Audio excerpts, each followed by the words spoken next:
여러분들이 심리 다이어트 얘기를 하게 되면은 이해가 잘 안 돼요. 제가 글도 많이 올려놨는데 보면은 다이어트면 다이어트지 웬 심리 다이어트냐라고 얘기합니다. 근데 명확하게 알 수 있는 방법이 바로 이 심리치료 기법과 다이어트를 비교하면은 아주 정확해요. 심리치료 기법. 그러면 제일 먼저 심리치료 기법을 한번 보죠. 자, 심리는 우리가 몇 가지가 있다 그랬죠? 인간의 마음을 기준에다 두고 들어오는 인식이 있고, 그 다음에 여기 감정의 기억이 있고, 그 다음에 뭐가 있다 그랬습니까? 표현하는 표현이 있다 그랬죠. 그래서 심리는 인식과 기억과 표현 세 개를 가지고 있습니다.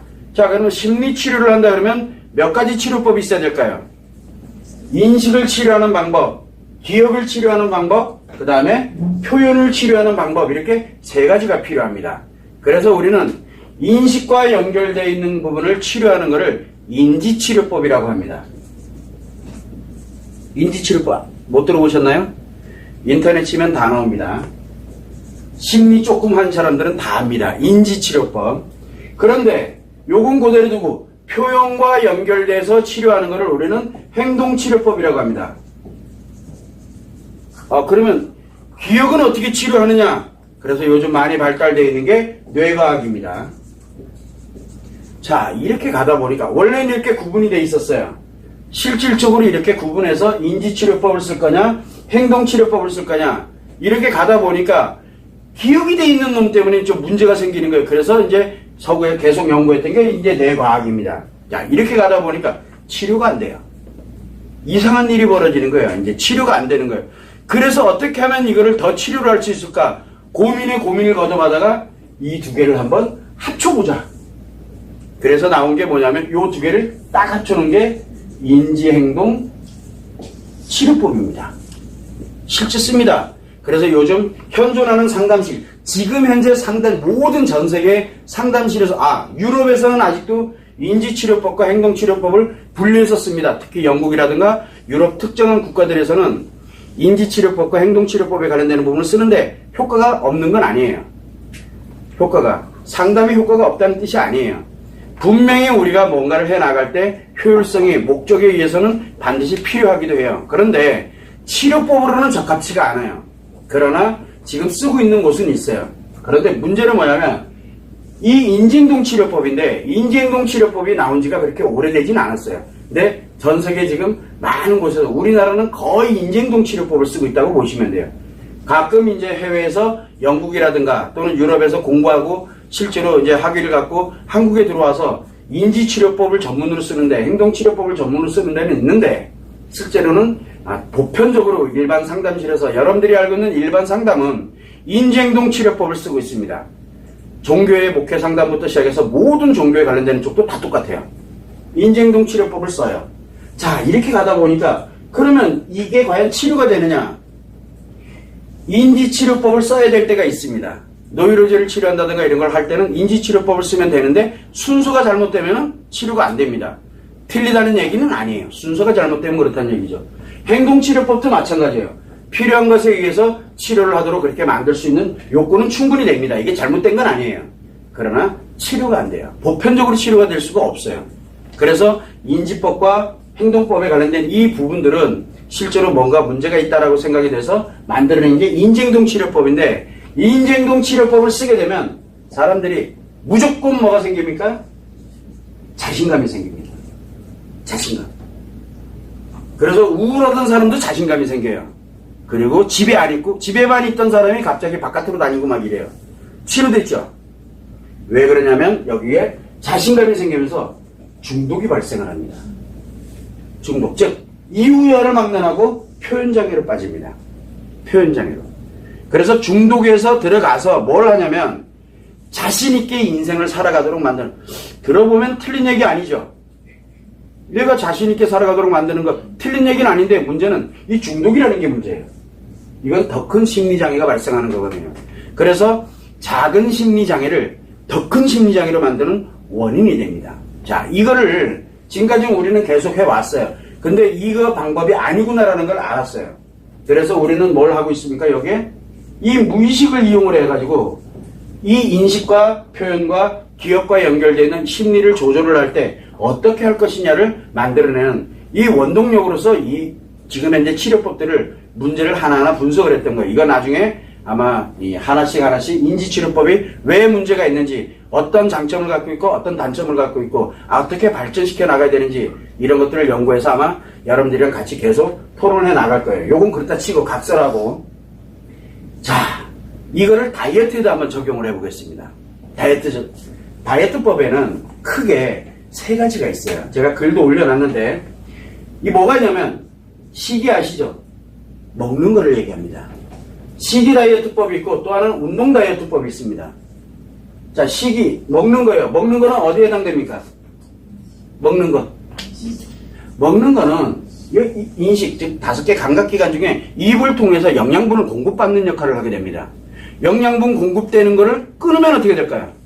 그걸 단식이라고 하는데, 금식 또는 단식. 끊어버리는 거예요. 끊으면 당연히 조금만 움직여도 에너지 소모가 되니까 당연히 다이어트가 되겠죠.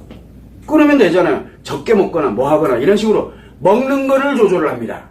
그리고 약을 먹던가 아니면 또 이거는 다이어트에 좋은 음식이래, 그런 것들. 그래서 특정한 것들의 음식에 관련된 거를 조절하는 이 인식을 하는 겁니다. 자, 식이요법이 한때 굉장히 유행을 많이 했습니다. 다이어트 되던가요?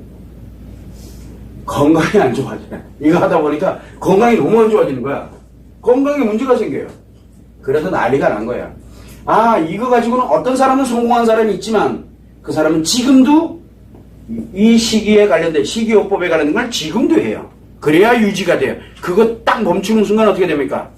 원래보다 더 커져요. 문제가 생기는 거죠. 요요 현상 때문에 난리가 난 거예요. 그래서 식이요법은 답이 아니구나. 그래서 만든 게 뭡니까? 운동요법이에요. 그러니까 운동법으로 운동을 해서 살을 빼보자. 이제 해서 이제 만들어낸 게 이제 운동법인데, 자, 운동은 인식, 기억, 표현 중에 뭘까요? 표현이잖아요. 행동을 움직이는 건 행동이, 말과 행동 중에 하나 행동법이거든요. 그래서 요게 행동치료법이에요. 운동의 효과가 또 있긴 있어요. 없다는 뜻이 아니에요. 그런데 언제까지 해야 돼요? 죽을 때까지 해야 돼요. 멈추면 또 쪄요. 그런데 문제가 생겨요. 그러다 보니까 이것도 대안이 아닌 것 같아. 이것도 대안이 아니고. 그러다 보니까 자꾸 고민을 합니다. 뭘 고민하면 이거를 한번, 요거랑 똑같아요.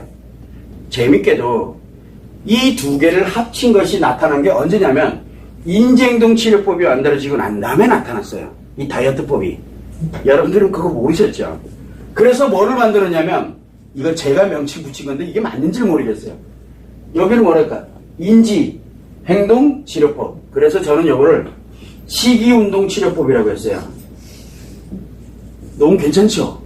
그럴듯해. 근데 이게 말이 맞는지 모르겠어요. 그러나 어쨌든 두 개를 결합한 거예요. 이 두 개를 결합하듯이.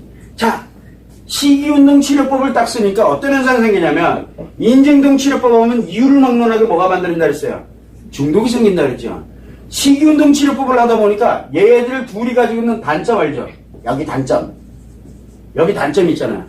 이 단점들이 따따블로 커지기 시작하는 거예요. 효과는 직방이에요. 효과 아세요? 효과가 뭡니까?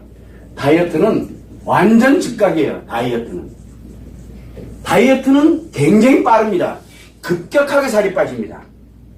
여러분들은 음식을 조절하면서 운동을 하게 되면은 살은 금방 여러분들이 원하는 것보다 더 빨리 빠져요. 굉장히. 그래서 우리가 요즘 1주 만에 3주 만에 몇 킬로 뺐다 볼 것도 없어요. 식이운동 다이어트법이에요. 무조건 빠지게 돼 있어요. 뭘 해도 빠져요. 어쨌든 곱게 끊어보세요. 밥 안 먹고. 그리고 운동 열심히 해보세요. 일주일도 안 되세요. 반쪽 돼요. 반쪽. 그건 어렵지 않아요. 굉장히 빠릅니다. 엄청 빨라요. 대신 뭐가 문제 생겨요? 건강에 문제 생기고요. 또 뭐가 문제 생겨요? 심리에도 문제가 생겨요. 이 다이어트법 하다가 문제 딱 생기게 되면 이게 뭐가 만들어집니까? 굉장히 급격한 섭식장애가 만들어진다든가, 또는 내가도 모르게 건강이 막 안 좋아져요. 이상한 일들이 막 벌어지는 거예요. 그런데 이 다이어트 효과가 워낙 강해요. 다이어트 효과가. 근데 이 반대급부에서는 엄청난 데미지를 입어요. 이 몸이. 우리가 급격하게 다운되는 거는 그게 중요하지 않아요. 회복은 엄청 느려요. 회복하는 거는. 그래서 문제가 우리가 이 문제점들을 가지고서 이게 문제라고 보면은 이 효과가 크면 클수록 이 문제도 커져요. 그러다가 만약에 조금이라도 명절 돼가지고 조금이라도 뭐 먹었다. 그러면 여기 다 무너져요. 이거 다 무너져요. 그 다음에 다시 또 이 운동 또 하고 또 다이어트 하겠죠. 그러다 보면 뭐가 문제 생기냐? 건강에 문제가 생기지 않으면 반드시 심리에 문제가 생기게 돼 있어요. 자기 자신도 감당을 못해요. 그런 문제점들로 가게끔 이렇게 만들어져 있어요. 그러다 보니까 가만히 이러다 보니까 어떤 것 같아요? 심리치료, 현존하는 심리치료 기법과 현존하고 있는 다이어트 기법이 똑같죠. 하나는 인지법, 하나는 행동법, 인지행동법. 이 범주에서 지금 못 벗어나고 있어요. 왜? 인식과 이걸로만 가니까. 자, 그런데 심리 다이어트라는 것이 왜 나왔느냐? 바로 치료 원리랑 똑같아요. 심리 다이어트는 심리 치료 플러스 다이어트예요. 엄격하게 보면 제가 이것도 설명을 했는데, 그래서 심리 치료는 영어로 사이코테라피라고 합니다. 또라이 테라피가 아니라 사이코가 정신이라는 뜻이에요. 그래서 실제로 심리 치료라는 용어 자체가 사이코테라피입니다. 그렇게 아예 공식 명칭이 그래요. 사이코테라피 다이어트예요. 그래서 심리 치료를 가지고서 다이어트를 해가는 방법이 바로 이 지금 여러분들이 알고 있는 바로 심리 다이어트 기법이에요. 심리 다이어트라는 명칭을 쓰는 데가 있어요. 특이하게도. 그리고 마음으로 이용을 해서 뭐 한다는 그런 사람들도 있어요. 그 사람들은 뭘 가져왔냐? 요거의 연장선이에요. 마음 따위는 아예 없어요, 거기에. 자, 그런데 요 심리 다이어트에 관련된 걸 하다 보니까 똑같이 우리가 지금 심리 치료 기법이 뭘로 씁니까? 마음에 있는 에너지를 가지고 심리 치료법을 쓰거든요. 여러분들 상처를 치료한다든가 심리를 치료하는 것도 다 이 마음을 조절을 해서 이 무의식을 조절을 하는 거예요. 그러다 보니까 무의식을 조절하는 가운데서 간단한 맨손 몇 개만 움직여 놓으면 다이어트가 되더라고요. 그래서 심리에 관련된 다이어트법이다라고 이렇게 이야기를 하는 겁니다. 그런데 여러분들이 아는 것처럼 그렇게 단순하게 구성되어 있는 게 아니에요. 굉장히 복잡하면서 그거를 하나하나 글로 제가 설명은 다 해드렸어요. 그 내용은 참고를 해서 보시되 결국은 우리가 심리치료법과 다이어트는 맥락을 함께 왔어요. 지금까지 맥락을 함께 왔습니다. 그래서 여러분들은 가장 좋은 방법이 뭐냐? 진짜 빨리 살 빼고 싶냐? 나중에 내 소원은 내일 죽어도 좋으니까 오늘 한번 날씬해져 보는 게 소원이다. 그럼 뭘 하면 됩니까? 먹는 거 끊어, 일단. 물도 끊어. 그리고 뭘 하면 돼요? 하루 종일 운동해요. 그러면 즉각 효과 나옵니다. 반쪽됩니다.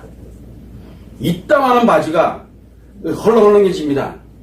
그 대신 평생 해야 되는데 오래 못 살겠죠. 건강에 문제 생깁니다. 즉 먹는 거는 생존과 연결이 돼 있어요. 생존. 살아가는 내 몸이 유지하고 관리돼서 살아가는 게 굉장히 중요해요. 심리가 왜 필요합니까? 생존해야 그 다음에 행복이든 뭐든 따질 거 아니에요. 생존의 위협을 느끼고 생존의 문제가 생기게 되면 심리가 아무리 건강하면 뭐예요? 죽으면 말짱 꽝인데. 그래서 굉장히 위험한 방법이 이런 극단적인 방법들이거든요. 그래서 다이어트는 극단적인 방법으로 하지 않고 인간은 누구나 다 몸과 마음이 원래대로 회복을 하려고 하는 성격을 가지고 있어요. 여러분들이 내가 살이 많아. 그러면 알게 모르게 컴플렉스가 있습니다. 왜 컴플렉스가 생길까요? 원래대로 회복하고 싶어서 그래요. 몸이 둔해. 나도 느껴요. 답답해요. 왜 그래요? 몸이 나한테 신호를 보내는 거야. 빨리 살 빼라고. 그래서 답답해지는 거예요. 즉 원래대로 자꾸 나를 회복시키려고 몸과 마음이 빨바둥 쳐요. 그러면 회복력을 가지고 있다는 뜻이거든요. 뭔가 코드가 풀어지면, 매듭만 풀어지면 그게 분명히 이 스스로가, 내 자신이 스스로가 몸과 마음을 회복하는 능력을 갖고 있어요. 인간은 누구나 다. 그런데 인위적으로 한쪽으로 편향되게 가게 되다 보니까 몸이 무너지는가 아니면 마음이 무너지는가 둘 중에 하나가 문제가 생겨요. 요즘은 더 좋아졌죠. 둘 다 문제 생기게 만들어줬잖아요. 그러니까 차라리 몸만 좀 아프고 몸 좀 약해지고 이러면 상관이 없는데 그래도 심리는 건강하잖아요. 그런데 두 개를 다 해버리면 몸도 문제 생기지만 심리도 문제가 생깁니다. 그래서 우리는 과거에 관련되어 있는 쪽을 통해서 지금 현재 어떻게 나가고 있는지 이거를 심리치료 기법이 지금 어떤 식으로 발전해 나가고 현재 지금 어떤 게 보편화되어 있는지. 그래서 지금 심리치료법이 인지행동치료법이 보편화되어 있는데 특이하게도 지금 대세가 뭡니까? 식이운동치료법입니다. 식이운동 다이어트법이라고 보면 돼요. 그게 지금 현재 대세예요. 그래서 식이조절이 몇 프로입니까? 요즘 대세가 8대2. 이해되시나요? 요걸 조절하겠죠, 이제. 나름대로. 요걸 7대3으로 가면 또 다른 기법입니다. 요걸 8대2로 가느냐, 9대1로 가느냐, 요 비율별로 조정해놓고 각각이 다 치료법이에요. 각각이. 그러면 내가 어디에 맞느냐? 맞느냐는 따질 거 없어요. 무조건 다 망하게 돼 있어요. 폭망이라 그래요, 그거를. 그래서 다이어트법도 원리를 정확하게 알아야, 이게 나에게 어떤 영향을 주겠구나 하는 걸 정확하게 알 수 있어요. 다이어트만 되면 뭐예요? 그 다음은 내 인생 다 날아가는데 항상 여러분들이 그걸 조심을 해야 돼요.